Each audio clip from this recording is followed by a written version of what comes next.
I'm talking about my heart. I'm talking about my soul. Welcome to MsMojo. And today we're counting down our picks for the People's Court litigants who gave landlords a bad name. May I? No, you may not talk ever again in my court.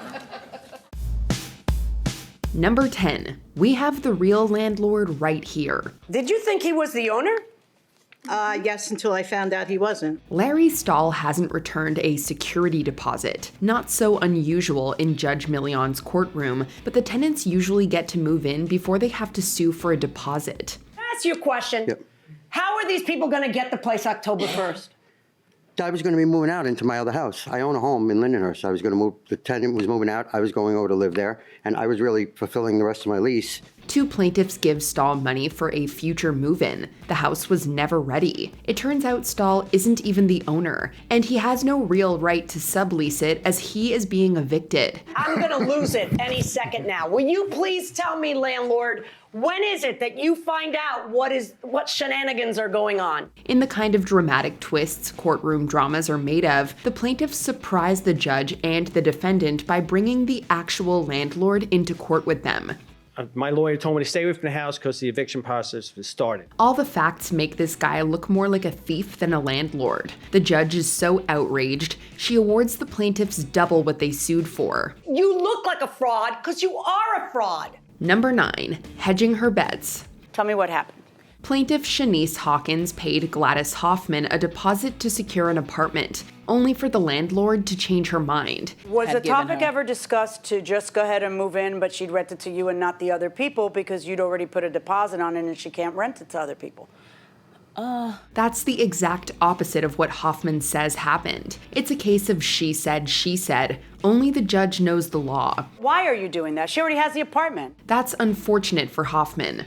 You don't get the money back because you already have the apartment. I can't show it to anybody else. Then you're showing it to somebody else, or you're still negotiating with somebody else, and you're trying to make her pay more for an apartment she already has. She asked Hawkins for more money than she paid because other prospective tenants would pay more and move in sooner, which is exactly what a landlord can't do once they accept a deposit. You have breached the contract, not her. You admit that you tell her after taking her $1,000, which means the deal is done, right? That's why it's non-refundable. Judge Million asks plainly why the landlord is still showing an apartment that's been spoken for. It sounds like extortion to her. You're the one who changed the deal. The defendant still doesn't understand how dishonestly she behaved. You changed the deal. She is not honest. She's not an honest person to tell that the judge. Number 8, Pollyanna plaintiff. What's the first thing that goes wrong? You should present the best version of yourself in court. I am a stripper. Okay. I was a stripper. Are you an escort? No. Okay. Wow, Did you ever tell her that, or she's just jumping to conclusions? She's definitely jumping to conclusions. Okay. But this plaintiff may have gone a little too far because as more and more details emerged, she looked less innocent than she pretended to be. Rita Heidenberg rented a room to defendant Tiana Nichelle Laguerre and didn't think to ask for pay stubs until after Laguerre moved in. I felt bad because she was a single mom, working 2 jobs, working very hard, and I wanted to give her a chance. If she doesn't have a place to stay. Heidenberg makes references to the defendant's career as an exotic dancer, exaggerating it to the point of accusing her of illegal activities. She even admits to calling CPS on the single mother, but it looks more like retaliation than real concern. What was white? You know, wouldn't you think if she said, I'm renting to a crazy black lady, But she has, that it sounded... I'm just asking you. Listen, I am a She's- student of human nature. I'm just asking you. Although she is owed the money, Heidenberg's handling of tenants says that maybe this line of work isn't for her. Judgment in favor of the plaintiff in the amount of $650. That's my judgment. Good luck, everybody.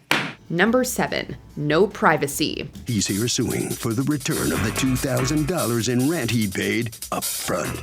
Aaron Royals secured a room for his daughter, a college student, who was living away from home for school. I was looking for a place for her to stay. Yes. Okay. Unfortunately, the room was the only way to get to the kitchen without going outside the house. The landlord, who lives on site, said he would not use her rented bedroom for kitchen access. Is that accurate that you have to go through that bedroom in order to get to the kitchen? But that turned out to be a lie. There's a side entrance. Go through a gate, And then Or you go another door. outside. Right.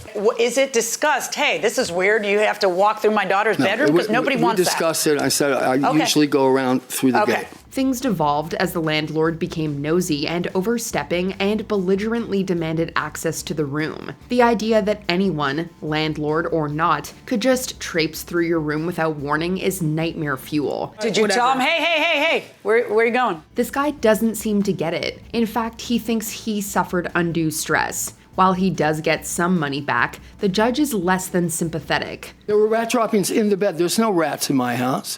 Where do you think the rat droppings came from? From her bed. Number 6, mixing business with pleasure. Try as she might, Anne Marie Mahoney can't keep up the pretense that she's a level-headed victim of bad tenants for long. I served these tenants with a vacated will. Well, back it up. You were dating her mother. For about a week, and it was not conducive to my lifestyle, Your Honor. You dated her mother for a week? She dated a woman briefly, then rented a room to that woman's family as tenants, all within the span of a few weeks. A week, and then I didn't want to be with her anymore. Okay. Mahoney has no compassion. She speaks callously about her ex's mental health struggles, but seems unable to see just how horribly she acted in all this. However, the plaintiff's manipulative behavior gets under the judge's skin. Well, no, go back to the lectern. Hand my bail. No, this way. Go back to the. There we There go. you That's go. how you do it. When she realizes she's caught, Mahoney makes the great decision to accuse the judge of homophobia. It goes about as well as you'd expect. Resent that not only because I have family members who would be very offended by what you just said. Get out of here and stop playing victim. Unbelievable. Unbelievable. Step out. Number 5, cold-hearted landlord. She's accused of being cold-hearted. Although plaintiff Richard Crespo is trying to blame everything, even his weight gain, on his landlord, it's understandable why he's so upset. 7-year-old was asking my wife, Mommy, why is the AC on? This is my little 7-year-old, Your Honor. The judge agrees that he and his family were neglected by defendant Helen Theodore, who took a month to fix a busted boiler in the middle of January. We had to sleep in families and friends. I had to go to the gym at 2 o'clock in the morning because I got to be at work at 5. I go to the gym to work out, not anymore, because I want to just take a shower and go to work. When it became too complicated, Theodore gave up and told them to buy a bunch of space heaters to keep from getting hypothermia. She simply didn't want to spend the money. She just smiles as the judge explains why she's awful. Even Doug Llewellyn, the court reporter, gets his jabs in when the woman has the nerve to laugh about it. Number 4, a crazy living situation. Ben says he and his girlfriend rented a room in the defendant's house, and living there was like living in a psych ward. Exes Sarah Louth and Ben Rosenzweig have a list of complaints against their landlord, who rented them a room in his house that has to be heard to be believed. He's accused of being a trespassing landlord. Both sides throw allegations of substance use disorder, harassment, and unsightly damages to the house, but that's just the tip of the iceberg. I see in your complaint that someone died in the apartment. Louth explains how she found the landlord's friend dead on the floor. Defendant Lee Phillips thinks that's irrelevant to the case. I never saw a dead person before. I called the police immediately. Right. I'm filed on the police report. I'm the one who made the call. What happened? Did the guy pass away? Yes, I don't want to talk about this anymore, Your Honor. It's not relevant to the case. Phillips is clearly not cut out for renting out rooms. In fact, he doesn't even seem to realize he is the landlord. Have you ever been a landlord before, or this is the first I wasn't a landlord. We were joint tenants. I don't know why they're calling me a landlord. He's just the owner of the house, which he rents rooms out of. The judge has to set him straight on this and a few more of his responsibilities. Good luck, folks. Number 3, you look like a slumlord. What's going on? The plaintiff is suing for his deposit plus rent paid because his apartment was illegally rented. You know that it's an illegal apartment. You're not allowed to rent it out. But after talking with the judge, he explains he's really just interested in the deposit. When Judge Million meets his landlord, Roberta, she doesn't buy any of her stories and evasions about why she was renting an illegal apartment and making bank while her tenants lived in filth. You were making how much on that illegal apartment? $1,200, $1,300 a month? I did not collect collect any rent after the July's Yes, I know, notice. but before that, you were making $1,300 a month for how many years without having Yes, the... Your Honor, it was less than a year. Pictures show all the plaintiff endured, from leaks to sewage backup to general squalor. Given the condition of the property, the judge takes pleasure in hammering the careless defendant. What is wrong with your brain cells? She even calls her a slumlord and forces her to give back a month's rent. It's hard to imagine someone allowing tenants to live like this, no matter how good the money is. Pay the man. Number 2. Will the real landlord please stand up? All parties, please use your right hands. In this case, Judge Milian untangles a twisting web of lies, conspiracy, and scams. Kirby Gaston and Nicole Reason rented an apartment that defendant Natalie Jean didn't even have the right to sublease, and she failed to make good on the lease. Suing Natalie Jean, your landlord, for $4,500 that you want returned to you, the 2 months rent you paid, the security deposit, and the dog deposit, because according to you, she didn't have a right to lease to you to begin with. What happened? Jean's defense is that the real owner foreclosed on the house. This, of course, isn't true. The true landlord appears on the side of the plaintiffs, who says the defendant is a squatter who doesn't even have a lease with him. You are the landlord. You're the owner of the property. Yes, I am. All right. So now, how long have you been renting to her? I never gave her a lease. What little evidence Jean does bring, the judge suspects are forgeries. Why is that a copy that you were bringing me to? Why don't you have an original? Watching the defendant's whole story unravel in real time is a sight to behold, and Milian has a great time eviscerating her weak arguments, shaky evidence, and moral character. I can't hear you. My proof is in the other room. I have Why? You don't think that's going to come up here? Yes.